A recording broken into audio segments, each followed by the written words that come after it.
one of the smallest pro days that I've ever seen, since my experience of being in the NFL. But we're very excited to see two of our former players perform today.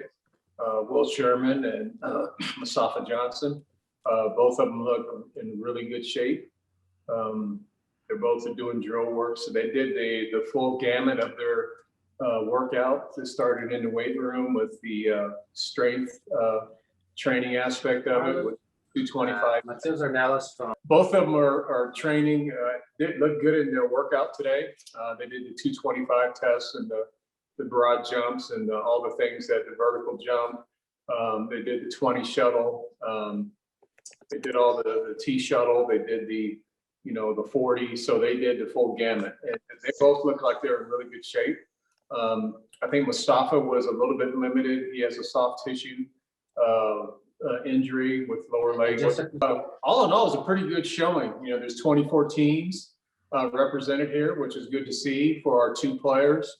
All of them seem to be excited to be out. If you can understand from an NFL perspective, those guys have not been on the road very much, so they actually feel energized being out and doing pro timing days and things. So I think it's good on both parties' side. The kids that are obviously looking to impress the NFL programs and organizations, and also the NFL organizations being out and seeing guys physically in person. So all in all, it's a pretty good day. I think Mustafa, I just walked up here for this press conference. He was just finishing up his workout, doing bag drills and things like that.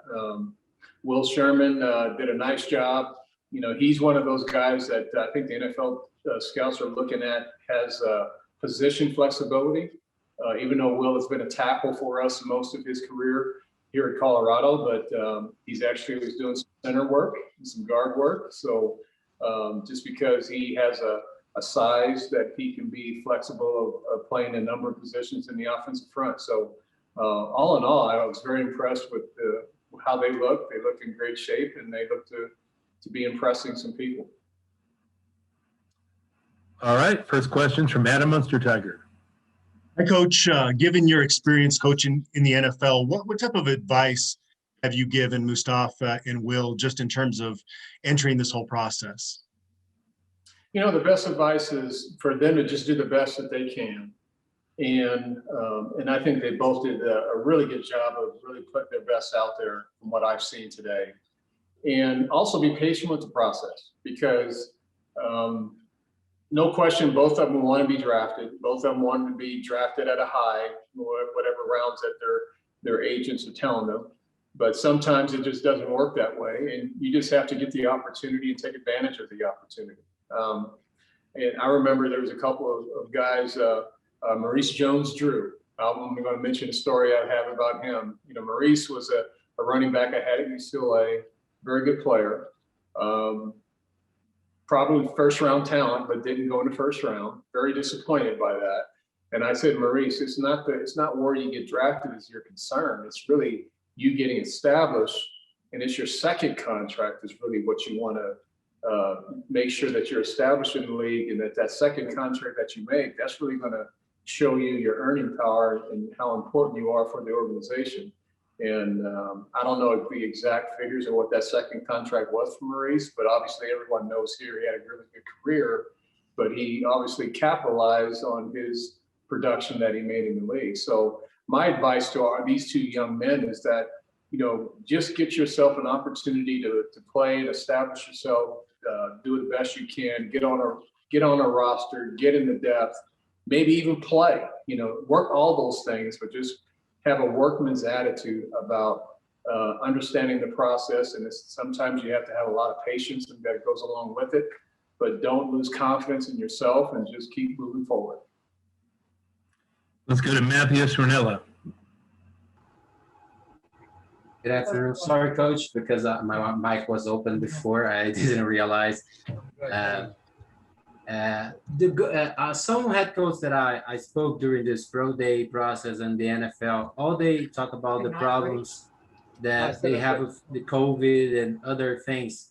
And how was for Colorado handle with the COVID problem and keep the players like fired up for season, or mentally on place where it doesn't like have big trouble with the guys?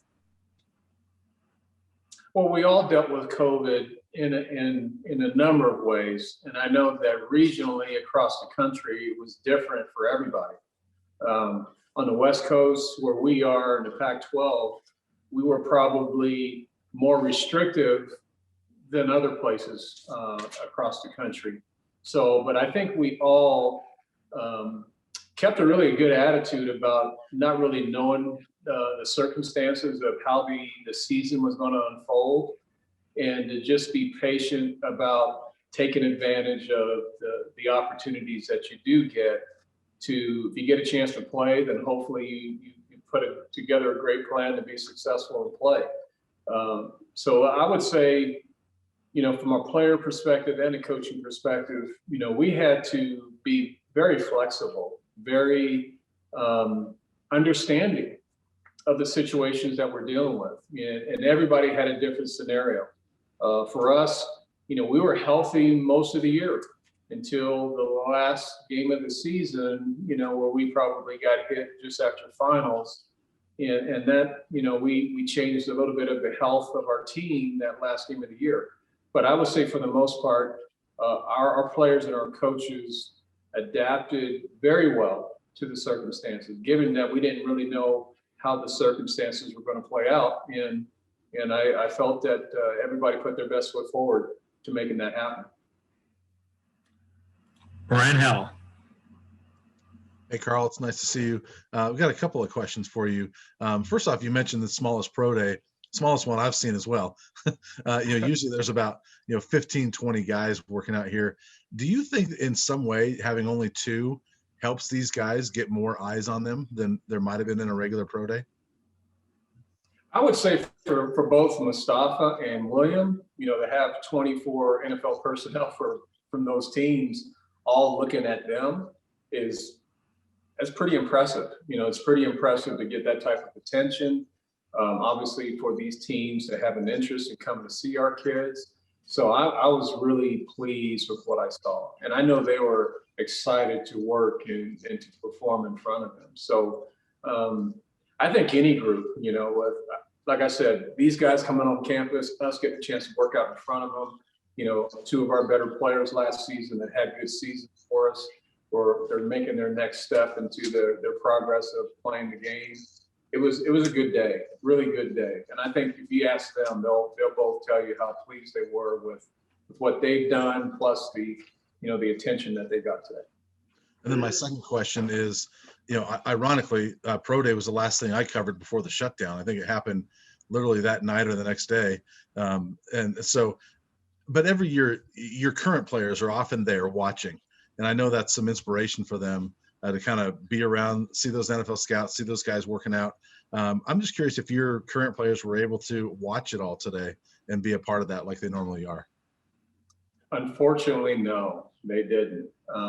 They wanted to. I had a number of text messages of kids saying, "Coach, can I get in?" And we kept it just the way that the NFL and what the conference wanted us to do, which is just the personnel from our coaching staff and also the NFL personnel that were there. They were the only people in attendance, but unfortunately, our players were not able to kind of get a chance to look at it. So there's always that option when in a normal year when they come and watch guys work out and seeing the NFL people working our young student athletes out.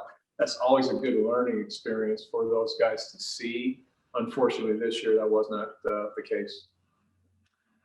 Stapleton. Hey, Karl, this is a weird year with, there's no real combine, and we're doing it kind of like this with the Zooms, and everybody's kind of on their different field, and maybe it puts more pressure on guys on their pro day. I'm wondering, how did you help out William and Mustafa in terms of just kind of maybe giving them some advice about this process, being that it is not the traditional combine and that kind of thing? Well, the biggest thing is to do your best and to hold your head up high, and be just be ready to perform when your name's called to do that. And I felt both these young men today put their best foot forward. You know, with Mustafa's the only one that was a little bit limited, like I said earlier, with his muscle strain that he has, you know, in his leg. But, you know, I would say William did a very good job. You know, he showcased his ability that he can play in a number of areas. That's what you want to do. You want to showcase the NFL personnel that, you know, you can play in a number of positions. You know, if you remember, well, let me just tell you guys this: playing or coaching in the NFL, each game you normally have 7 offensive linemen that are active to participate in the game. Only 7. You know, we normally, you know, in college we'll have, you know, 10 or more, you know, ready to play at 2D that are ready to play in the course of a college game. But in the NFL, you only bring 7 that are active to play on Sundays. So that tells you that with 7 players, you have to have versatility. You have to have guys that can play numerous spots. And I think William helped himself today by showcasing that he's a guy that can entertain, being a player that can do those things. So I would say that's the biggest thing that I felt that they will get a chance to learn from. And then I also told Mustafa and William that there might be individual teams that we might want to come back and get an individual workout with you prior to the draft. So don't, you know, that's another thing to look forward to as well. Thank you. Yep. And Jason Guerrero. Karl, just throughout the day today with all the scouts on campus, in terms of what you found yourself talking to them about when it comes to Will, Mustafa, and what NFL teams prospectively will get in those 2 guys, did the conversations at all maybe drift towards what kind of guys off the field they are, their personalities, their work ethic? And if so, what were you able to tell the scouts about them both?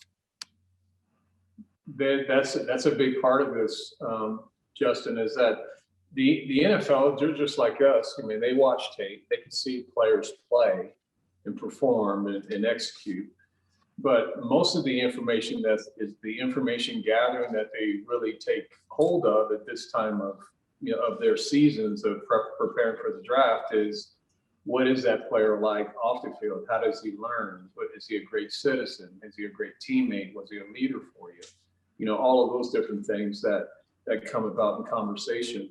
And all of that is not just, you know, surface talk. It's very important information that the NFL personnel are gathering, because those are the differences of when a kid gets drafted higher or not.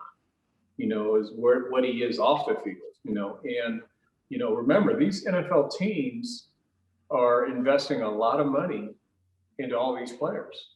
They're getting ready to pay them a contract, things like that. So they want to make a good return on their investment. So they do a great deal of research about background information, background checks, whether kids had felony issues or, you know, anything like that. So all of those things are really important, Justin. And thank goodness for me, I was able to say all those things glowingly about these 2, because they've both been great players for us and also good leaders for us. Matter of fact, Mustafa, he and William are graduating this spring. So I was really pleased that they're finishing their career and ending up graduating roughly around the same time, which is, I think, a coach's dream like myself, is that when they leave here, that they actually have that paper in hand. Any other questions for Karl? Any thoughts on the Pac-12 being 7-0 in the hoops tournament so far, Coach? Yeah, I'm real excited about that. Get to see our Buffs play tonight, both the men and women's play this evening. So that's another step in the right direction. So let's see if we can keep ourselves with the goose egg here. It'd be great.